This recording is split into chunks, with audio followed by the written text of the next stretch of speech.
I'm David Gilmore. Welcome to Live at Gilmore Guitars. Today we'll be speaking with Tera Lee. Tera Lee has been on a stage of one kind or another for a long time. Her first talent show happened back in 1994 when she sang a Patricia Conroy song. That talent show began a journey that has brought Tera Lee to where she is today. Tera Lee is morning show co-host on KG Country 95.5 FM, a 3-time CCMA award-winning morning show. She has also recently written 2 brand new songs. One was co-written with Carolyn Dawn Johnson, and one with Maddie McKay of Gord Banford's band. One of those songs, It's a Good Day to Be Me, is enjoying regular radio play here in Red Deer and around the country. We'll be right back with Tera Lee on Live at Gilmore Guitars.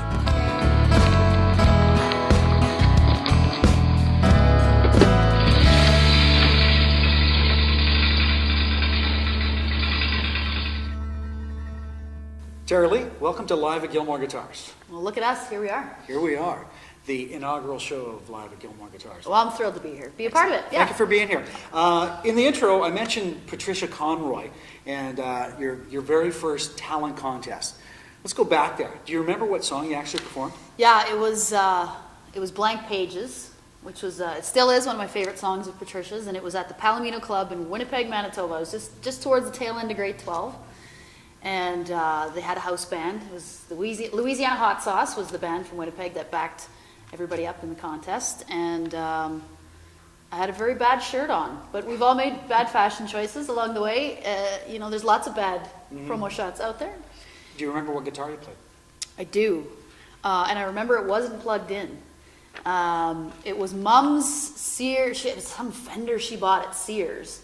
And it was the first full size that I kind of played, and it was right before, for grade 12, I got my very first guitar.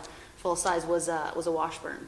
So I kind of bought that with some grad money and stuff. But prior to that, I kind of was rocking out on Mom's Sears Fender, which didn't have, there was nowhere to plug in. There was no onboard amplification on it. So we just kind of used it as a prop, and thankfully, those were the days that kickstarted my love for actually playing guitar as well as singing. And playing live as well. Yeah, exactly. With a band, it was super fun and didn't win, but it was never about winning, right? It was about getting on stage. Yeah, for sure. So let's move forward 3 years.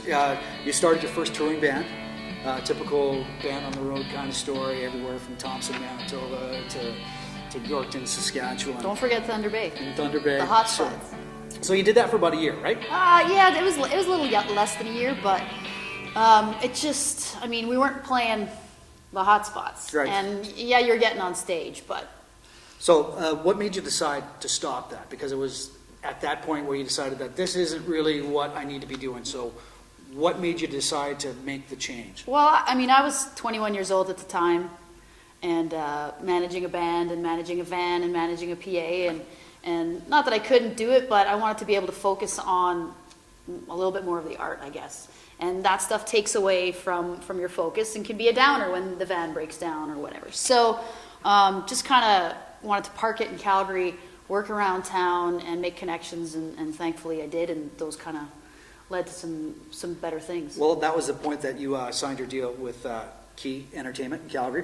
How did that change the trajectory of your career? Well, it was about better gigs, right? So they were managing me and booking me, and basically we were doing gigs where we were opening more shows with Canadian country artists. We were doing better Stampede gigs. We were still traveling. We were doing casinos in Saskatchewan, so still traveling. But it just felt that the gigs were better, I think, for the mind and soul. Yeah, and then 2003 you sort of came full circle. Because you started to share a stage with Patricia Conroy again. Yeah. And Beverly Mahood was on that tour. So, how did that change everything when you got to that level? I think that we did a tour of rural Alberta, the girls and I, and as a huge Patricia Conroy fan, and the first country contest I ever did, one of her songs. Kind of weird when you're in the same van and traveling down the road together. You don't ever think you're going to get to those places, and I think that experience was another one of those. Everything you do along the way is just something that you've got to do. Lots of people have this dream, and it's a crazy dream. If it was easy, we'd all do it. Right, and some people are more successful than others, and I just think that every cool thing I get to do is one more cool thing I got to do.